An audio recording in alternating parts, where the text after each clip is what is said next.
Hi, I'm Robert Rowland. I've been a professional counselor for about 44 years now, and I keep running into this question not only in a counseling job but also as a software engineer. I constantly find people they're asking me this question is that they're struggling with a bad habit. They're feeling stuck.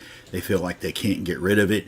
And they say things like, well, tomorrow I quit smoking, or I'm going to stop wasting my evenings glued to the TV and do something better with my life.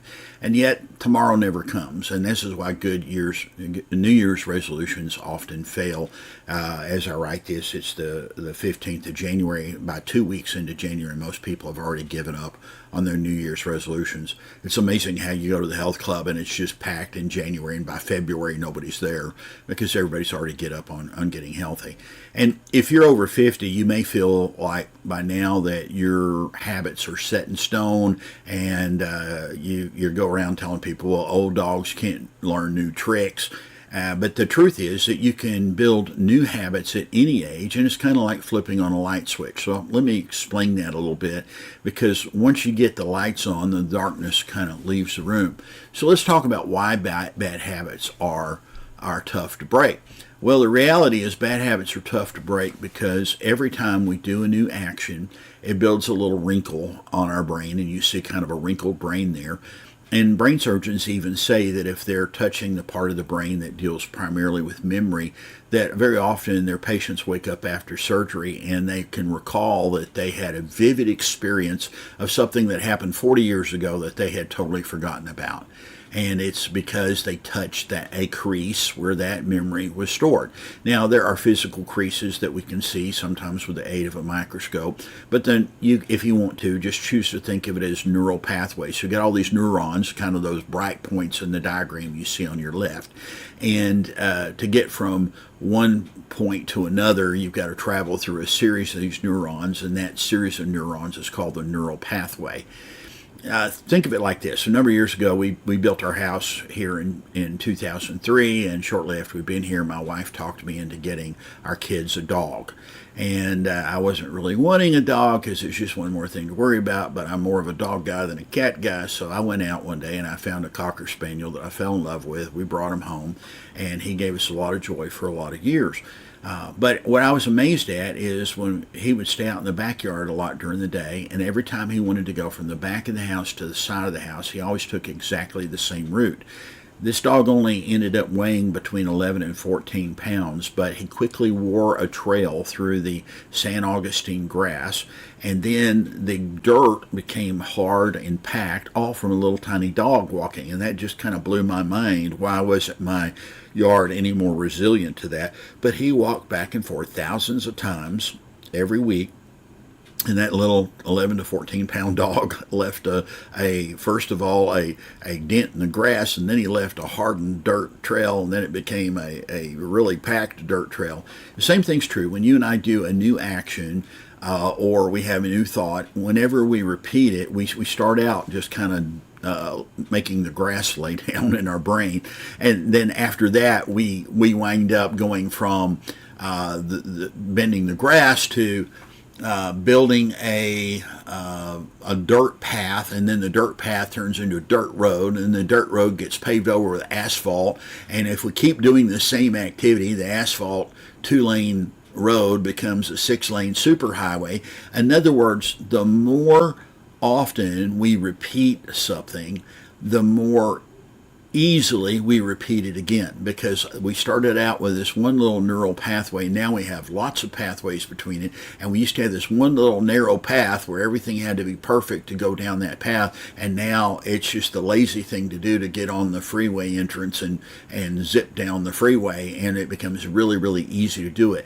So bad habits are hard to get rid of because every time you pick up a cigarette, for example, you're reinforcing that pathway. And if you've been doing it for years, or you're smoking 2 packs a day, you're literally reinforcing this hundreds, if not thousands of times every week, which is why it's really difficult to do. Same thing's true for Drinking, although there's some issues there with the hypothalamus that goes into a whole new deal. But even it's true of things like overeating or eating the wrong kinds of foods, or it could just be binge watching 3 hours of television every night instead of doing something meaningful with your life, like talking to a spouse or going for a walk or creating something that you can pass on as a legacy to others. So our brains are physically altered by our behaviors, and that's why there's these creases and these neural pathways. And because it is a physical alteration, it's kind of around to stay. And then our actions become habitual after a while. Now, that's the bad news. The good news is, hey, it works the other way too. So if tonight, it's 60 degrees outside right now, which is great for January in Texas, and it's been cold the last few weeks, but I can go out tonight. I can take a 10-minute walk around the neighborhood, and then I come back and I'm going to have a little bit of endorphin because, hey, I took some control over my life. I did something healthy instead of something stupid. And then I do it again tomorrow, and I do it again the next day. Every time I go, it gets a little easier to go. And so scientists tell us that after about 6 weeks of doing something repeatedly, it can become a habit. And so imagine that 6 weeks from now, my habit was that every day I get up and I go outside and I go for a walk, to the point that I'm doing it by muscle memory. I'm not having to force myself anymore. That's where we want to be with good habits. And then maybe I build another habit in the next 6 weeks, which is I'm going to turn the TV off by 8 o'clock every night, and I'm going to spend an hour or two before I go to bed either talking to my wife or reading to her or working on a skill, but I'm going to do something that will improve my life rather than something that just wastes my time. Because that's mostly what amusement is. By the way, amusement, A means not, muse means to think. Most of TV is just about not thinking. Okay, and so we really ought to cut that out. So the point is, we can use this same thing that makes bad habits hard to break to make good habits come in our lives and stick. And so we can leave our bad habits behind, but the problem is focus. If you focus on your bad habits and say, I'm going to quit doing X, Y, Z, I'm going to quit doing this, I'm going to stop doing that, then your whole focus is on the negative, and your brain, in spite of how much it hates the negative, will always move toward what it's focused on. One of the things you learn when you ride a motorcycle, for example, and the bigger the motorcycle, the more true this is that wherever you turn your head, the bike's going to go that way. Or whichever way you lean your body, the bike's going to go that way. And so with the really big bikes, you literally just kind of have to turn your head and the bike's turning that direction. Our brain does the same thing. We tend to steer toward that which we focus on. So what we need to do is change our focus. Instead of focusing on, I'm going to quit smoking, or I'm going to quit overeating, or I'm going to quit wasting 3 hours a day on Facebook, instead focus on what you want the right behavior to be and say, I'm going to do this today. I'm going to do this today. And you focus on doing 3 good things a day. And voila, your brain will start going in that direction. And when it goes in the right direction, it conversely means that it's walking away from the wrong direction. The more good habits you have in your life, the easier it is for the bad habits to just die a natural death. And that's what you want. I call it the principle of the dark room. I can put you in a dark room and I can give you a shovel and a broom and a dustpan. And your objective is to get all the darkness out of the room. Well, you might try picking up the darkness with a shovel and throwing it out through a hole, or you might try stuffing it in a trash can, or you might try sweeping the darkness up into the dustpan and then getting rid of it. But the reality is you can't shovel out darkness, you can't sweep out darkness, but you can walk over to the wall and flip the light switch. And the minute the light comes on, the darkness leaves. The problem with trying to get rid of bad habits by focusing on them is that you're trying to shovel or sweep away something you don't want, and it never works. But if you flip on the light by creating a new positive behavior, then that causes that positive behavior to displace the darkness that's in your life. You take a little bit of control by saying, I'm going to clean my car out at the end of every day before I come in the house. Or I take a little bit of control by saying, I'm going to go for a 10-minute walk after dinner every night to lower my blood sugar before I settle in for the evening. And that one little behavior will help you steer away from some bad negative behaviors you've had in the past. So you add small positive habits, you build some new neural pathways, some new 6-lane highways to good behavior, and you do it so simply, just like a 10-minute walk. It's just one simple example. And then what happens is one good habit sparks another. There was a financial counselor many years ago by the name of Ron Blue, and in his financial seminar, he made a fascinating statement. He said that I can tell how healthy a person's finances are by looking inside their car. And I thought, well, that's bizarre. What do you mean? And then he explained that a person who takes the time to clean out their car and keeping it looking nice inside is the same kind of person who will take the time to manage their finances, to balance their checkbook, to make sure their bills are paid on time, and to be able to anticipate if there's any budgetary problems down the road so they can make plans now. And I think there's two things there. I think Ron Blue's right that maybe the same character that makes you clean out a car keeps your finances in track, but I think there's more to it than that. I think that the act of cleaning out your car gives you one small area of self-control, and then it bleeds over into other areas of your life, like finances. For example, I know that when I go to the gym regularly and I'm working out and I'm keeping track of what I'm working out, how much weight I'm lifting, and I'm going on a regular basis, that I suddenly have more control over what I eat. I have more control on how I spend my time. I have better spending of my finances, all because they go to the gym. I get the control there that bleeds over into the other areas. So you have this kind of chain reaction of habits where a clean car leads you to financial discipline. You take a daily walk, you start making better eating choices because you don't want to go walk 20 minutes and then come back and say, well, now I'm going to eat 3 times the amount of calories that I just burned off. You're going to say, no, I want to do something healthier this evening. You read a book and you gain some new skills, some new insights, or maybe you're actually writing something to leave behind for your kids as a legacy. Maybe you're writing a journal, maybe you're writing a book. My father-in-law has been working on a book, and he wrote one already that everybody in his family has now, and it's such a great treasure for us of his stories of growing up. But that, taking some control can build some self-confidence in your life, and that's such an important thing. Now, so create a 6-week plan for courage. Now, what do I mean by that? Psychologists, again, say it takes about 6 weeks for us to build any new habit, and once we do something for 6 weeks, we can add another one. And so if you focus on one habit for 6 weeks, and then you do another habit for the next 6 weeks, and by the way, you're still now maintaining the first habit because it's muscle memory to you, what that means is that you'll get 8 new habits in for a year. So sit down after you're done listening to me, write down a list of 8 habits you wish you could acquire that would change you into being a more effective person that can make a better contribution to yourself, to your family, to your community, to your church, to your friends. In other words, what 8 habits would make you the person that you would admire more a year from now? And just break down those 8 and say, I'm going to do this for 6 weeks. Then I'm going to do this for 6 weeks. And then lo and behold, you've got, after 6 weeks' time, you've really got something, after a year, you got 8 new habits that's going to change your life. So let me talk about how to overcome the bad habits. One is just to identify the triggers.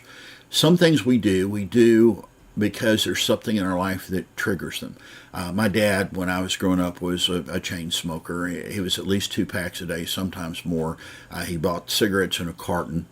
And he would, when he was working, he was an accountant and an auditor, and whenever he was working, he'd be running the adding machine in one hand faster than anybody you've ever seen, but he had a cigarette in the other hand. It was kind of like if he's using the adding machine, he had to be smoking a cigarette. I guess that was his way of coping with stress. Sometimes a person would eat, or they'd have some other activity and feel like they got to have a cigarette immediately afterwards.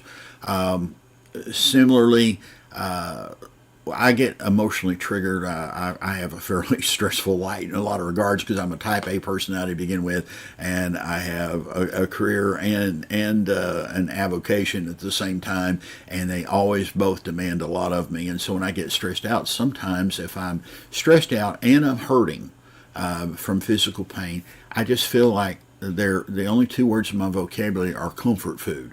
And if you want to single it down to one word in my vocabulary, it would be pizza.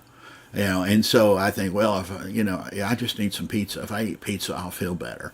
Now I've tried to learn to get it with a gluten-free crust or a cauliflower crust, and it makes it a little more acceptable when you do that. But I've just noticed that I tend to make poor dietary choices. Like that'll be the day I eat a bowl of ice cream, is when I'm stressed out. So recognize your triggers, then plan new actions. Instead, in other words, now that you know what the trigger is, when you see the trigger starting this emotion, rather than following through and doing the stupid thing that you've always done, is plan a new action. Okay, next time, instead of eating pizza, I'm going to get some small vegetables and some hummus, and I'm going to have hummus dip on celery and carrots.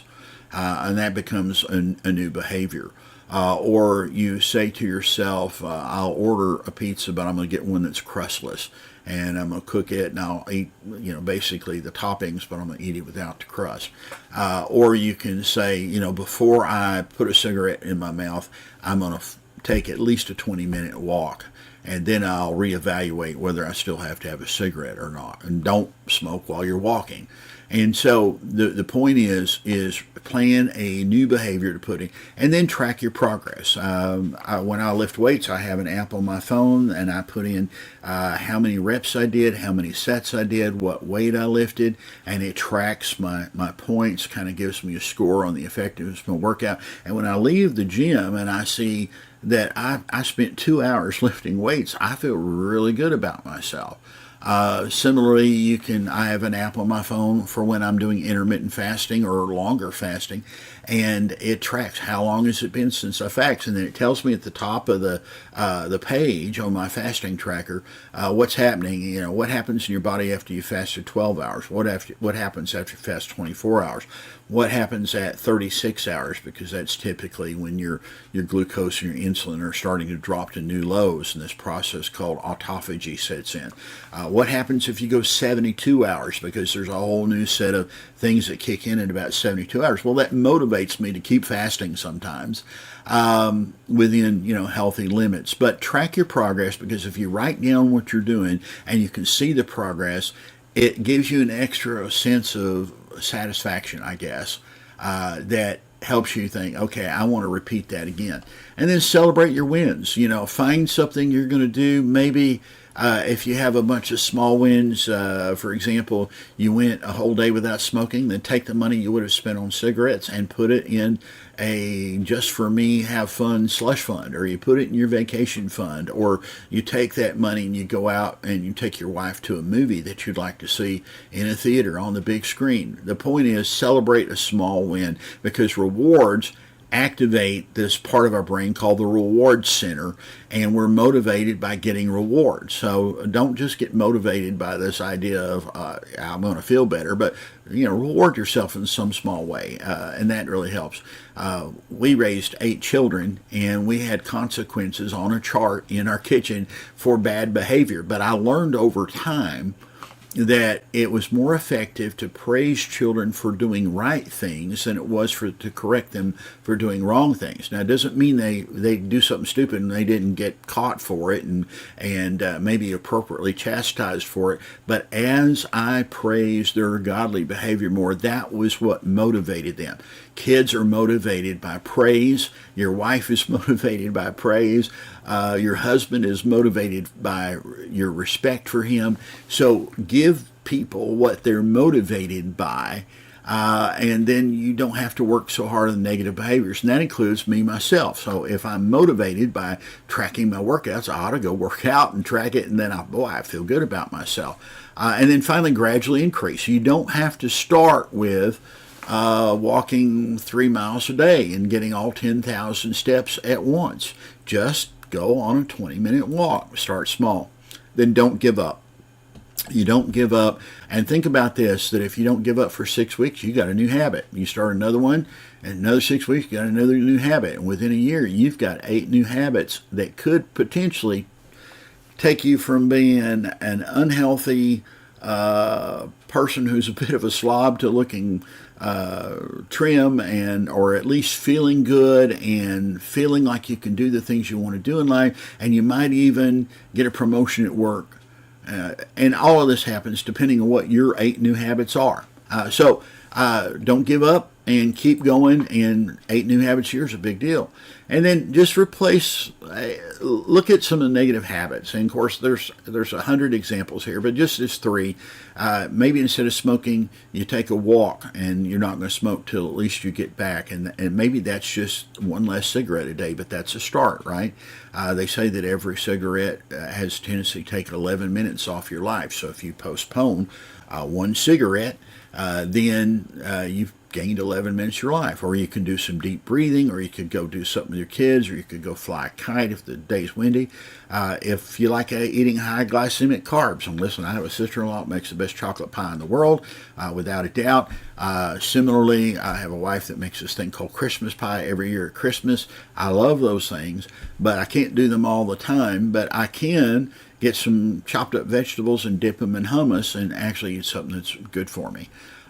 Instead of watching or binge watching TV for 3 hours every night, I could go get some exercise. I could have some family time, some reading. So like tomorrow, I'm rewarding myself to go out with my oldest daughter and her kids for doing a little something at the botanical garden. I'm going to help them with some filming tasks, but that'll be a reward for me to get away from the computer and to get away from some stress and go do something with my grandkids, which I would really love. So here's some tips to remember. Willpower is not everything.